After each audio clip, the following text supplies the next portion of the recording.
Hi all, it's Chrissy here. So, I've decided to document my spiritual awakening. As I was going through some of the as I've been going through this, the YouTube videos have really helped me seeing other people like me going through this. So, first I need to start a little bit of a background here. So, when we are born with love. Like God is perfect. He makes us with love, all of these things. You know, but then what happens in life is as we begin to experience life and things happen to us, it begins to shape the way we view the world and the way we perceive things and the way that we react to those things, those threats per se, I guess you could say. So, and these can be small and these can be big. These can be as small as maybe a little bullying at school or a comment somebody says that sticks in our head. It can be so many things. Like, it happens to every single one of us. There's not a person here that like these things don't happen to. And what happens is that develops a wound inside of us. That wound inside of us is at a very unconscious level. So it's very much beneath the veil of consciousness here. So we are unaware that we have these wounds inside of us. And therefore, but those wounds are there. And so we develop these triggers throughout life. And these triggers that then in turn causes us to react in certain ways. So, when you snap at somebody or you get mad in line or you get a bit like every little thing, like there's usually there's something underneath, and so that is what that outside portion of us is what we call the ego. Okay, that is the outside ego. That is not the soul. So that is, I just wanted to describe what like the ego is. I thought that was really important to talk about. So then what happens with the spiritual awakening? Okay. And I'm not going to go through all of the steps because I'm still in it. So I'm just documenting like the things that I know. What happens with the spiritual awakening is the ego starts to die. The ego begins to shed away and you return back to love and you are reborn. So my spiritual awakening. So I think I've been on this path for a really long time. And you can usually know that you're on the verge of a spiritual awakening because your life will become extreme chaos. Like it feels like nothing is permanent. Everything is disappearing. You don't even know what to do at this point in your life. And that is usually because the universe is now reshaping your entire life. They are getting rid of everything that hasn't served you. They are showing you your wounds. They are showing you people that will bring out those wounds so that you can become aware of them and heal them. Because that's what needs to happen, is you need to heal those inside wounds that you have been so unaware of all this time. And a spiritual awakening, oftentimes it can be involved sometimes people will just wake up, okay? That's not as common, but sometimes people just, nothing's happened, whatever, they just wake up one day and it's there. But for most of us, there's usually like a trauma, some type of, or it doesn't have to be a trauma, but it could just be like your life has been in chaos for so long, you are just like at a wit's end, or, maybe you are dealing with addiction. And so you're praying like, God, please take this from me, or something like a pandemic, okay? So the pandemic has caused, I guess, and I didn't know this till recently, it has caused a huge shift in the world as far as spiritual awakening. So I don't mean religion here. I don't mean like going to church and being all like that. I mean a true spiritual, and I'm not saying that's bad. It's just a true spiritual awakening, like where you start to feel things and all of it's just crazy. So for me, it happened. It had been kind of going on, but then my life became chaos. And as my life was kind of I had been on a healing journey anyway. So I was already, I think, heading this way. I was already preparing for this. I just didn't know it. God was preparing me. And then, I asked, when my life was in chaos at the end of, like in 2022 and stuff, I started like praying, and I started to just ask for help. But I wasn't praying like a huge way. I was just doing it, here and there, and just asking for some things. Then lo and behold, I was in a home one day, and I don't have cable, so I never would have seen this. I just happened to be in this home when this was on, and I saw a woman on TV, and something about her spoke to me. Her name was Gabby Bernstein, okay? And I remembered the name, and I am not good with names a lot, and I remembered her name. So I went home and I looked her up, and I began to just really dig her. I began to listen to everything she was saying. And I wasn't listening to her like on a constant basis. It was just like delving into it, but it was opening up my mind. And I now know it was opening up my mind to the possibilities. So as I felt, it was like I kept feeling there's something big coming, and I was having readings done, and stuff, and I was being told in all of my readings there's shadow work to be done, and the universe is reshaping you for a brand new future. So like I knew something was happening. I just couldn't quite get there. And I want to do this with the utmost respect before I say these next couple of things of what happened. But I now know I was still surrounded by some negative energy.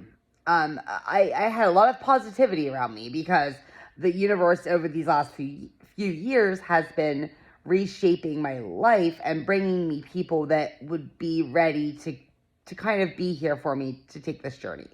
So I had a lot of that around me, but I was still clinging to some past people, some unresolved stuff, and it was a negative energy. And I really started praying hardcore at this point, and I said, God, just remove whatever is blocking. I knew there was something blocking me, and I just couldn't get quite there. And I said, please just like remove whatever's blocking me.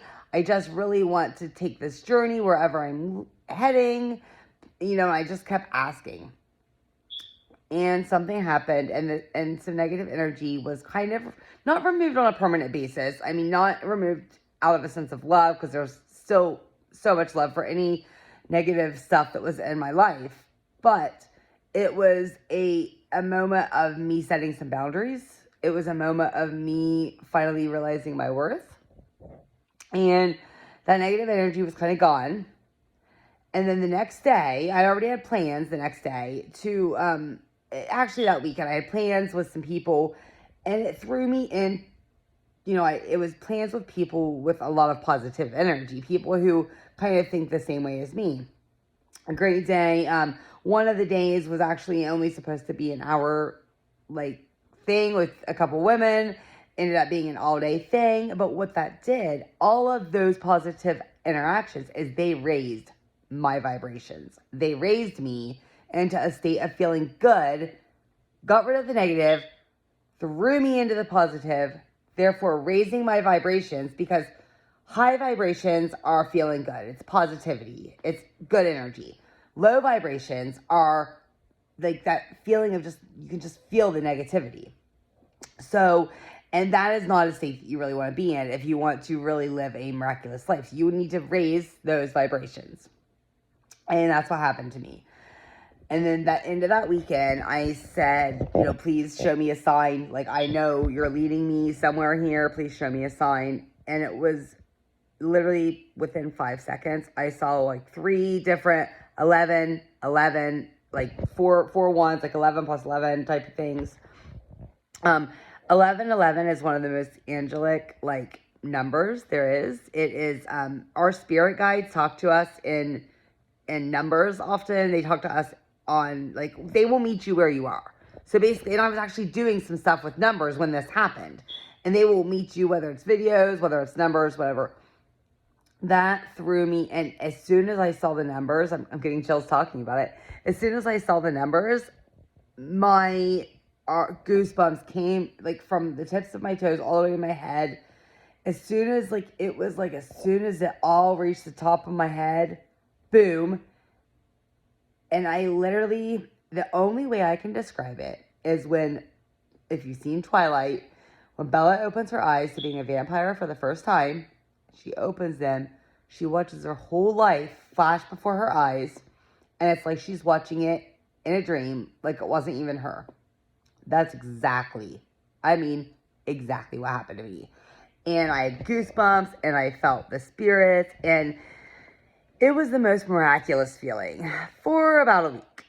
Okay. And in this time, like, all I wanted to do was tell my friends about it. Like, my friends who I knew would understand, and I just wanted to talk to them. But all of a sudden, their lives were thrown into chaos. And therefore, I was not able. I mean, if I would have really needed them, they would have talked to me. But something stopped me from doing it. I just, like, I don't know. They kind of removed them from my life. So I could not, like, I don't know. I just couldn't. I had nobody. So, and I was feeling marvelous. And I was like, oh, I mean, I didn't feel bad. Like, I had nobody. Like, I was fine with that. Because I was just enjoying these moments. But I just wanted to tell them. Well, after about a week, maybe like 5 days even, I come home. And I had a great week. Weekend with patients and having synchronicities all week long. The angels were just speaking to me. I could feel them. I could hear them. And then all of a sudden, I just felt really down. Like like a crash. I felt like I was crashing. And I should actually, let me just back up. I missed one step. I don't think any of this would have been possible without meditation, okay? Because meditation quiets the mind and it lets this stuff happen, okay? That was where kind of some of this started too. Sorry about that. I don't mean to jump around, but anyway. So as I'm starting to feel depressed now, after I had this whole like 5 days of amazingness, now I'm feeling just sad and kind of like, and I'm just pushing almost for these angels to come back to me, and I just want to feel like I just want to feel what I was feeling, and I'm just not sure what's happening. And I'm sitting in my bathroom, and I'm trying to do the meditations and feel good and doing all of Gabby's tricks that she has been talking about, and I just can't get there. And as I'm meditating, all of a sudden I'm watching my life again, just like I did 5 days before, but this time it's with despair. It is with such great sadness. And I'm crying, and I'm sobbing on the floor, and I'm just like, I actually have a video of it I will probably put out here at some point, but I just was like, it was so like despairing feeling. I did not know what was happening, but all I kept thinking was, it was like I was watching all of the ways I acted to people, all of the times that, even the little stuff that I got, like, I really thought about a lot of stuff I said and done to family and friends, but even the little things, like getting mad at the person because they messed up my order at the store, like all of those little things were flooding me, like just flooding me, and I felt like the most horrible person on earth. And so I'm watching YouTube, and I'm just looking for videos for Gabby to tell me how to feel good again, because I didn't understand like what was going on. And I ran into a YouTube video by a guy I'd never even heard of, okay, named Universal Crystals. So if you ever see this, know that you are one of the people instrumental in helping me. And it's called Dark Night of the Soul. So I watch it. And it's, again, it did give me a piece of comfort just seeing, because I knew that my angels sent it to me. I wasn't feeling them at this point, but I knew that video was meant for me. So what Dark Night of the Soul is it's the next stage in your spiritual awakening. And it is rough. And this is the main reason I am documenting this for you people, because I hope that this video will find you if you deal with this, and that it will help you, okay? What happens with Dark Night of the Soul is the ego part. Remember, so we talked about the ego before. And what happens, like that outside party, all of those wounds, all of those things, and all that begins to die off, okay? And so as that's dying off, like me, okay, I'm just going to give you an example. Like for me, I have been portrayed as this little, like, kind of this party girl, this wild, like, free spirit, yada, yada. all of this stuff. It really wasn't me. Like, that was all because, like, it was all about these inner childhood wounds and this stuff and this need I had. And so I'm like looking back at this stuff and I'm just like, who was that person? Why would I even do that? Why would I act in these ways? Why would the things that I did? And it was just heartbreaking. And but at the same time, you literally feel like you're dying because you are dying. The person that you've always known yourself to be is no longer true. That person does not exist anymore. And as you're dying, it's happening little by little because you have to continue to heal these wounds. These wounds have to come to the surface now. There's no other way. And if they don't, if you fight this, okay, listen, this is the most important step. If you fight this, you could stay here for years, okay? Not saying you're going to be completely depressed the whole time, but it's not going to feel good. You have to let it happen. You have to cry. You have to journal. You have to make videos. You have to pray. You have to do whatever you can do to go through it. If you try to block it, if you try to distract yourself, this is why my friends were not able to be in my life, because if I would have distracted myself, I would not have been able to get through this. I am getting through it actually fairly quickly. Like, I think I'm getting close to the end. I mean, I think I still have some more to go, but I think I'm getting through it. But I let myself cry, and I continue to meditate, and I continue to pray, and I continue to listen to Gabby and Wayne Dyer and all of these other people, and I continue to do the things that I knew I needed to do, but I didn't fight it.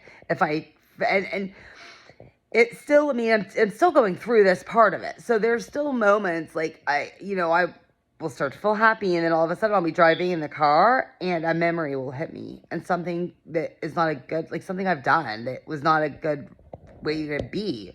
And but instantly, like the people that I've heard, I've been making amends with along the way. Like I've called and I've said, look, I've made videos to them and trying to make amends and trying to forgive myself and understanding that wasn't me. That was never me. That was just my wounds. So that is the dark night of the soul. Like I said, I think that I've been able to get through it because I was already on a healing journey and because I have friends aligned with me. So what a lot of people deal with and what is so hard about this is a lot of people don't have friends already in their life who are on the same path. However, so you lose people. You're going to lose people through this journey. But you're going to gain people. So what happens is the universe removes the people that aren't aligned with you anymore. And they will then realign you with people who can better serve your purpose now. We are all assignments. Like, everybody's an assignment. And so they're all here to teach us something when we need them. So I was lucky. The universe had already been working on my behalf these last few years. Like, this had been coming for a while. And so it was already aligning me with people who could understand this. And I think I'm also kind of in what they call the void. They often overlap. So, because the void, after you get through the darkness and you kind of are now like you are seeing things. I'm probably in the void now because it happens when you begin to see things with new eyes and you know how to live now and you're practicing how to live righteously and what to do and how to treat people. You also feel a little stuck because now you don't know what to do. Because the person you were, the career you had, some of the people that were in your life, the different, everything, none of it really interests you anymore. Like, unless it's the same people that are aligning with you. I mean, there's just things that you don't get excited about now. Like, things that you just don't, and you don't really know where to go. So you just feel like you're kind of stuck for a minute. And again, this can last a while too, depending on who's in your life, depending on I don't really know how to get through this part. I can't give you this stuff because I'm like I said, I think this is kind of where I am now. But what I can tell you is this: continue to meditate, continue to pray for the guidance, Continue to do all of the things that you have been doing, and it will come to you. I mean, I am getting, I know, like, I know where I'm headed. Like, I know what I want to do. I know what my calling is. I'm just following my guidance, which is to make these videos. This is one of the things that's guiding me, and just to continue to meditate and pray and do all of the things that I've been doing. And I know that my brand new life is going to be presented to me, and what I'm going to do with my life will be presented to me when it's time. A Course in Miracles says that those who are certain of the outcome can afford to wait and wait without anxiety. So I hope this helps you guys, and I'm sure you'll be seeing me again soon. I love you, and I hope you have a great evening. Bye-bye.